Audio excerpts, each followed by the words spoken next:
আসসালামু আলাইকুম।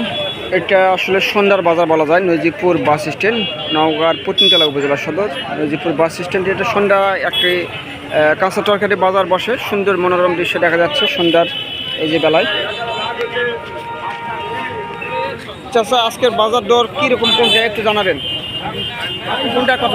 40 টাকা কেজি, পটল 20 টাকা কেজি, বেগুন 30 টাকা কেজি, ঝিঙ্গা 20 টাকা কেজি, করলা 40 টাকা কেজি, শসা 30 টাকা কেজি, কচুর লাল 40 টাকা কেজি। গরমে খাইতে মন চাচ্ছে না, খালি গরুর গোস্ত খায় গেছে বলছে। বিক্রি নাই, এই তো বসে আছি, কোনো বেচা কিনা নাই।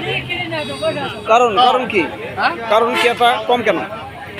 বাজারে এই কুরবানির জন্য ছুটি মুটি গেছে, লোকজন নাই, মাংস খাচ্ছে বেশ। মাংস খাচ্ছে, তরকারি বেচা কিনা নাই, এই তো পুরো বসে আছে।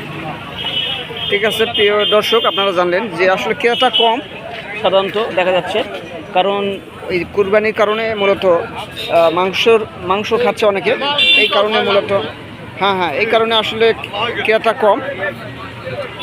তো অলস সময় পার করতেছেন ক্রেতারা। যেখানে অনেক ক্রেতা থাকে সেখানে এখানে বিক্রেতারা আসলে বসে আছে।